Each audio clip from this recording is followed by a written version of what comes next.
Well, I'm pleased to say we're on our way to Mars. Fred, the rocket operator, has assured me we should be in an orbit around Mars in about an hour's time, which is incredible going, considering we only had liftoff launch yesterday. In fact, I haven't even showed you the footage of the launch. I'm going to share this very rare bit of footage with you guys, and I'm just going to give you a little insight into some of the new rare tech we used. Hence, we're able to get to Mars so quickly in comparison to NASA. Low rate pantomime. We are talking cream of the crop here. The Leo Mars pantoverance is going to break all boundaries. The storyline is going to be so much more superior, and the budget we're going to come in a lot less. Hashtag big bucks. We love space. So anyway, let's go and check out the incredible launch which myself, Fred, and two others experienced yesterday, which has put us in this incredible position.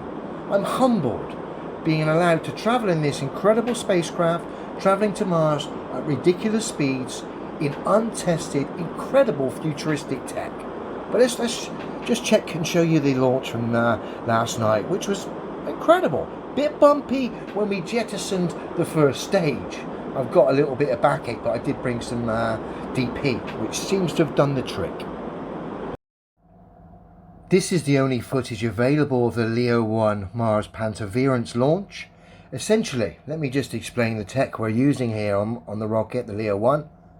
We use strobe propulsion systems all the way up to low Earth orbit. When we jettison the first stage, we then change from the strobe propulsion system into a cloak mode propulsion system, where essentially you can't see us, we disappear.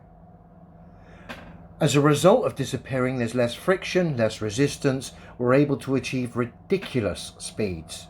Hence, we've managed to get to, well, we've record-breaking time. We've got to Mars. I don't want to tempt fate. We're not there. We're an hour out, okay? And I don't want to put pressure on Fred.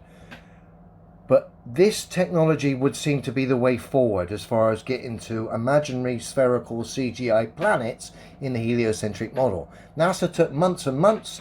It took me overnight. All right, I had to bring a few extra tea bags, but we got there. So let's check the launch, which I must admit, when we jettisoned the first stage, it was a bit of a bang. And like I said, I have to get the old deep heat out there to treat the back. But other than that, it's pretty good. So let's have a look. Leo1, ready for Mars. Let's have a look. Turn the volume down a smidge, because something tells me that's going to be quite loud.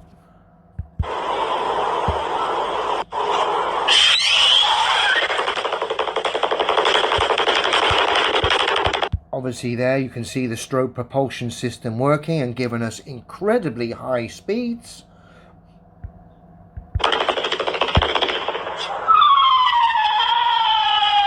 Bang! And that was the jettison of the first stage. And we back twinge there just watching that again, to be fair. But that was the jettison of the first stage. And of course, as you can see there, we disappeared from that point on. As we then exited Cannonball Earth and began our incredible, super fast, super futuristic journey to Mars. So this tech seems to be a success. Admittedly, it's the first time we've used it. Don't want to tempt fate. So far, so good. Well, as you've seen from the launch, the tech I'm using is far superior to other space agencies. I've taken it to a whole new level. There's different levels of pantomime, and this is as good as it gets. The rocket propulsion system, as you can see, has worked. We are hurtling towards Mars. Fred has told me now in my earpiece, we are 5 minutes out from Mars. Unbelievable. You're probably thinking, Adam, how are you communicating back? Well, we've another first. I use a breadcrumb satellite system where I'm dropping off satellites in a form of a breadcrumb fashion in a line as we travel. They then communicate like a relay system. And of course, should my communications or guidance system fail, I've got my breadcrumb satellite system to guide me home. Double bubble super winner. Everything's been thought through here. through and through and through. So should the guidance system fail, I've got the breadcrumb satellite system to follow all the way back home. And of course, having that system in place gives me excellent communication with Globe Earth. So we thought of everything, guys. The only thing that's restricting us at the moment is the budget. We need some big bucks off the American government, you know? Hashtag big bucks.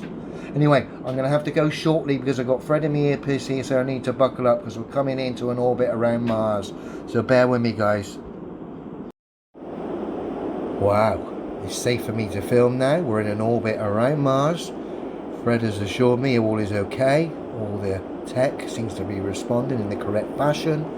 And we're now in autopilot orbital guidance system, where we're essentially orbiting Mars on a recce to find a spot, a landing spot for my Mars rover and my Mavic 2 helicopter, which is going to be flying on the surface of Mars. Again, like I say, we are just doing a recce at the moment. Rather than rely on communication links, which are quite poor, like NASA are doing, we're actually orbiting and overseeing this rover and this helicopter from the eye in the sky here. So again, we've gone one step better than NASA. Unfortunately, it's too dangerous for myself, Fred, or any of the crew to venture down to the Martian surface.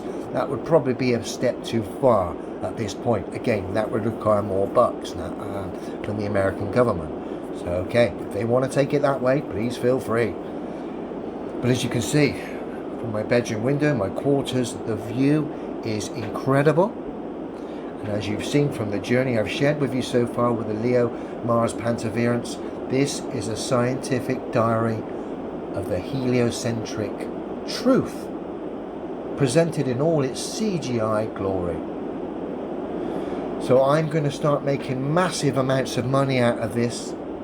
No one can verify it, but you will have to believe my stories. I will guarantee you this, the storylines are going to get quite edgy, you see. There's going to be twists and turns. Our Mars helicopter encounters another flying object, alright? So be prepared.